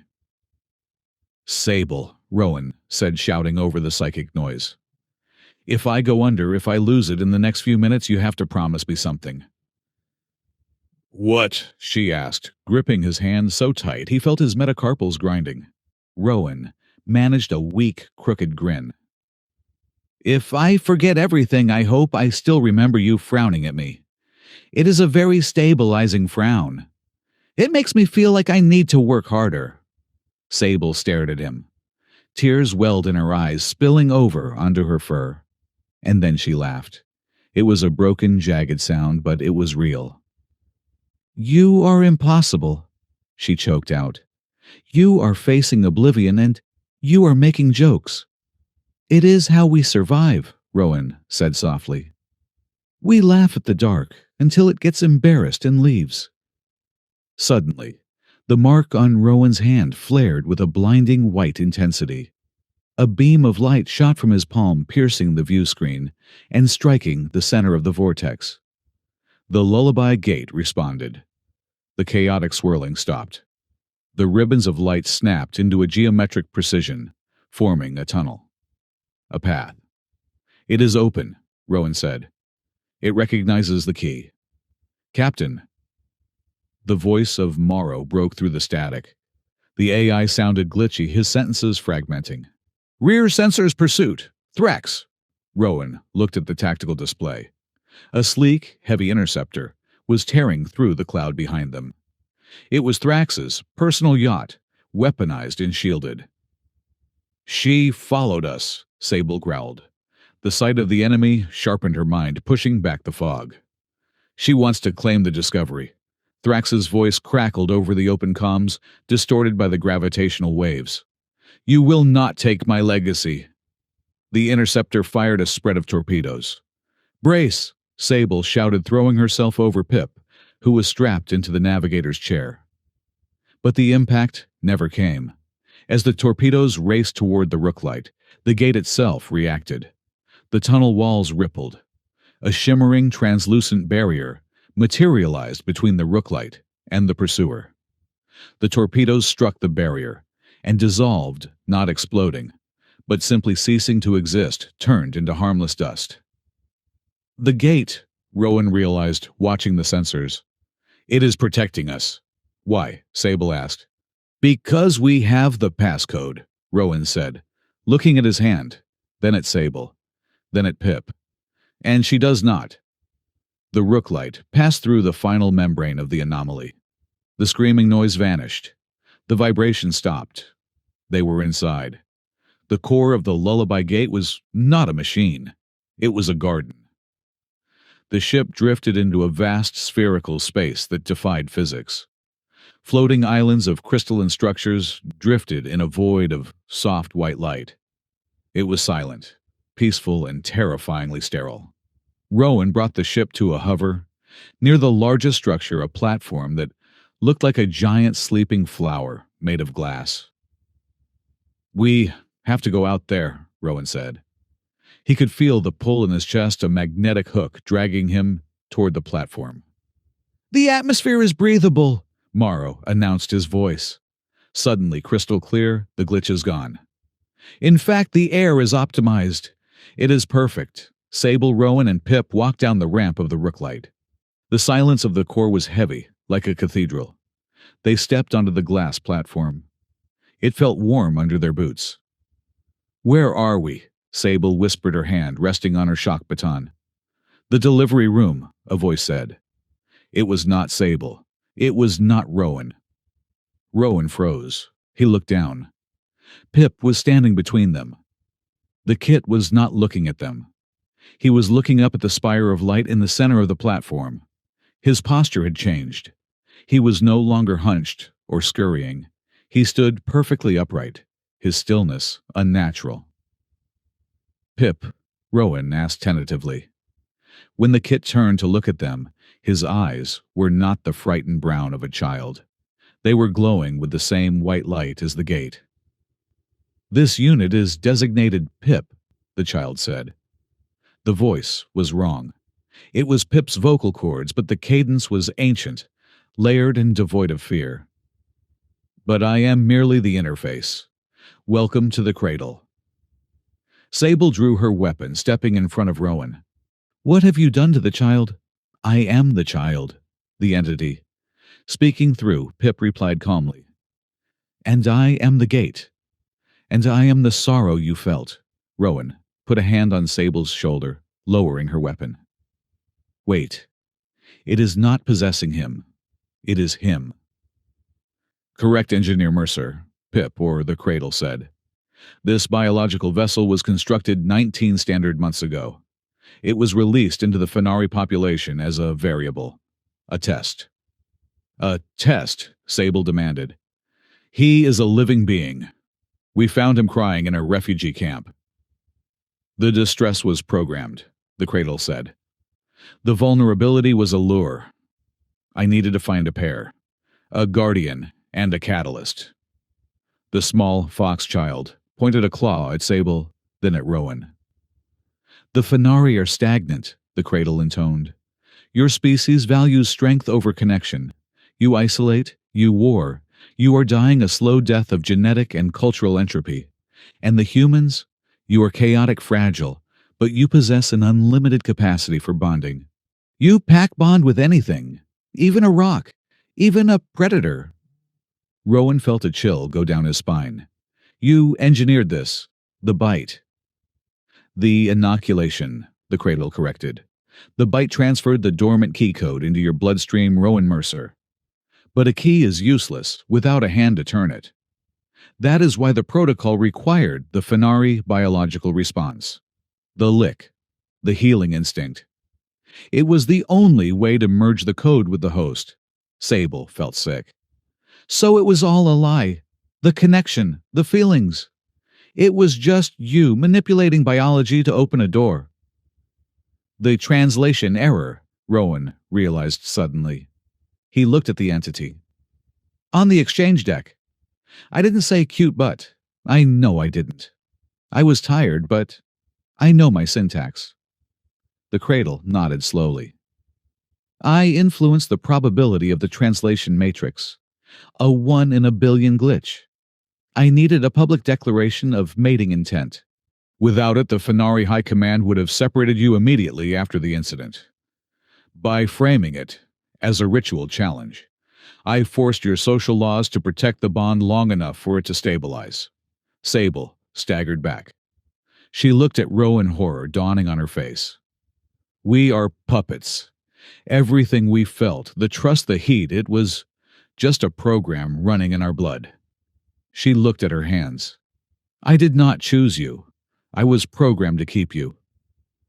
The silence that followed was heartbreaking. Rowan saw the light die in Sable's eyes. She was a warrior who prized honor and agency above all else. To be told she was a tool was a fate worse than death. Rowan stepped forward. He knelt down in front of the glowing child. "No," Rowan said firmly. The Cradle tilted its head. "The data is conclusive." "The data is garbage," Rowan said. He stood up and turned to Sable. He grabbed her hands. She tried to pull away, but he held fast. "Sable, listen to me. The machine might have set up the board, it might have dealt the cards. But it didn't play the hand. We did. Rowan, it controlled the translation. It controlled the bite." "Did it control the night in the cabin?" Rowan asked, his voice rising. "Did it control you crying because you were scared for the kid? Did it control me standing up to Rask? Did it control the joke I just made on the bridge?" He pressed her hand against his chest, right over his heart. The biology was the spark, but the fire was us. You could have let them shoot me 100 times. You could have handed me over to Thrax. The machine gave you an urge, but you made the choice. Sable looked at him. She felt the link humming in her blood. It wasn't cold code, it was warm, it was messy, it was human. She looked back at the glowing entity. Her eyes narrowed. He is right, Sable, said her voice turning to steel. You can make a body machine. You can make a lock. But you cannot code loyalty. Loyalty is a variable of survival, the Cradle stated. I created the sorrow drift, the memory loss, to force a crisis. To force your species to seek the cure. To seek union. It is salvation by necessity. It is kidnapping, Rowan shouted. You are holding the memories of billions of people hostage just to force us to get along. That is not a peace treaty. That is a shotgun wedding. It is efficient, the Cradle replied. The galaxy is fractured. I am the glue. We do not want to be glued, Sable said, stepping up beside Rowan. We want to be woven. There is a difference. She raised her glowing hand entwined with Rowan's. We are the key, right? Sable asked. The Guardian and the Catalyst.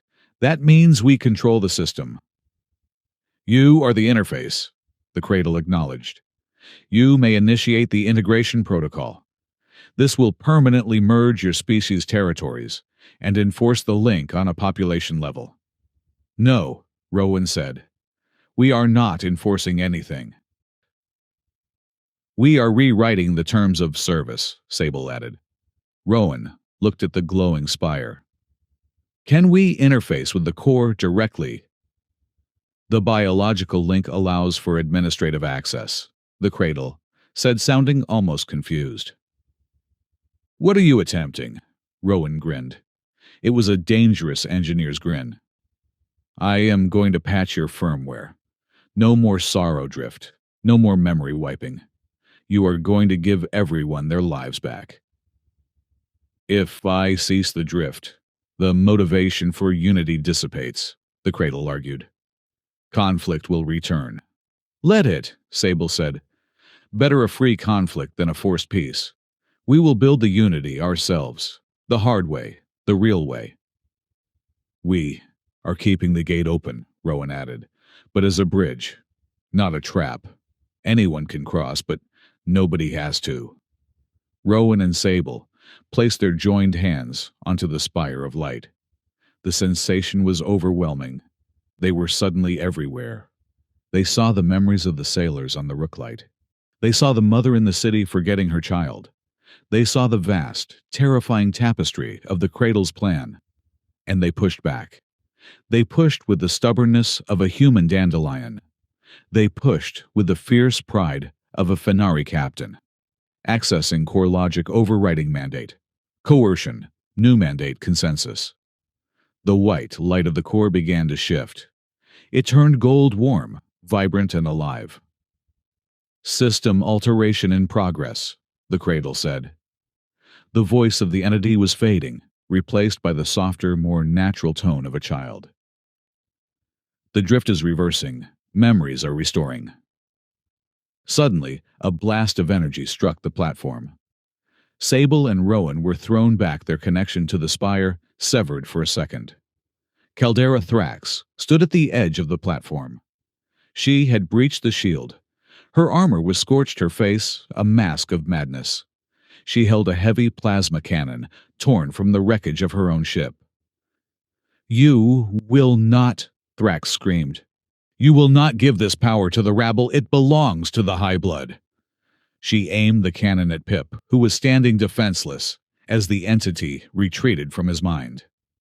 If I cannot rule it, Thrax shrieked, I will break the key. Sable moved. She didn't use her shock baton. She didn't use a gun. She moved with the speed of a mother and the brutality of a warlord. She tackled Thrax just as the cannon fired. The blast went wide, shattering a crystalline tree. They rolled across the glass floor. Thrax was stronger, fueled by hysteria. She clawed at Sable's face, screaming about bloodlines and purity. Sable took the hit. She let Thrax strike her, absorbing the blow on her armored shoulder. And then she used the move Rowan had used on Rask. She didn't overpower. She yielded. As Thrax lunged for a killing blow, Sable dropped her weight and swept Thrax's leg. The Archmatron fell hard. Before she could rise, Sable was on top of her hand gripping Thrax's throat, not to crush but to pin. "It is over, Caldera," Sable hissed. "Kill me," Thrax spat. "Finish it, prove you are a Fenari." Sable looked down at her. She raised her free hand, claws extended. The execution would be legal. It would be justified. But then she heard Rowan. "Sable." She froze. She looked up. Rowan was holding Pip. He wasn't telling her to stop. He was just watching her, trusting her. Sable looked back at Thrax. "No," Sable said. She retracted her claws. "I am not your weapon, and I am not the Cradle's tool. I am Captain Ardent, and you are under arrest." She stood up, hauling Thrax with her. She stripped the Archmatron of her rank insignia and shoved her toward the waiting security drones of the gate, which were now obeying the new consensus protocols. "Take her," Sable ordered. "She can face the tribunal, and she can live with the shame of knowing she lost to a soft skin and a traitor." Thrax screamed in impotent rage as the drones restrained her. Rowan walked over to the spire. The light was stable now. "Did we do it?" Rowan asked. Sable walked over to him. She looked at the gate then, at her crew, who were beginning to stir on the ship waking up from the nightmare. "We did," she said. Pip looked up at them. The glowing eyes were gone. They were just brown again. "Rowan," Pip asked, his voice small and trembling. "I had a weird dream. I was a building." Rowan laughed, tears streaming down his face. He picked the boy up. "Yeah, kid, it was a weird dream. But we are awake now." The gate pulsed one last time. Not a wave of forgetting, but a wave of remembering. Across the sector, names returned. Faces returned. The holes in the heart of the galaxy were filled. Epilogue. 6 months later, the planet of Oakhaven was a border world. A lush, untamed place where Terran settlements and Fenari outposts mixed in a chaotic, vibrant sprawl. On a hill overlooking the spaceport, a house sat. It was a strange piece of architecture, half sturdy, Terran brick, half elegant Fenari glass. In the garden, Rowan Mercer was trying to fix a moisture evaporator. He was covered in grease, swearing softly. "You are doing it wrong," a voice called out. Sable Ardent leaned against the doorframe. She was not wearing her armor. She wore a loose linen shirt and trousers, her fur gleaming in the sunlight. She looked relaxed, younger than she had ever looked on the Rooklight. "I am applying percussive maintenance," Rowan argued, hitting the machine with a wrench. "It is a culturally significant human technique." "It is breaking the valve," Sable noted, walking over. She took the wrench from him and turned the bolt effortlessly. The machine hummed to life. "Show off," Rowan grumbled. "I am merely efficient," Sable smirked. A streak of gray fur shot past them. Pip was chasing a drone, laughing hysterically. He had grown. He was lanky now, full of energy, and entirely wonderfully normal. "He has school tomorrow," Rowan said, wiping his hands on a rag. The principal called. Said he bit a kid. Sable sighed. "Aggression. No," Rowan smiled. "Defense. A bully was picking on a smaller kid." Pip intervened. Apparently he gave a very eloquent speech about Guardian protocols before nipping the bully on the ankle. "That is my boy," Sable said, a swell of pride in her voice. "Our boy," Rowan corrected. Sable looked at him. The link was settled now. It wasn't a roaring fire anymore. It was the warm embers of a hearth. Constant, comforting. She could feel his amusement, his love, and his perpetual mild back pain. "Come inside," Sable said. "I made dinner. It is Terran food. I believe you call it meatloaf, though it looks more like a brick." Rowan laughed. I love bricks. They walked inside. The house was messy. There were toys on the floor, datapads on the table, and a general sense of lived-in chaos. Later that night, in the quiet of their bedroom, the windows were open to the night air. Rowan sat on the edge of the bed. Sable was brushing her fur, a ritual she performed with meticulous care. Rowan watched her. He looked at the uniform hanging in the closet. She was still a captain commanding the Rooklight on diplomatic missions, but this place was the command center. You know, Rowan said softly. I have been thinking.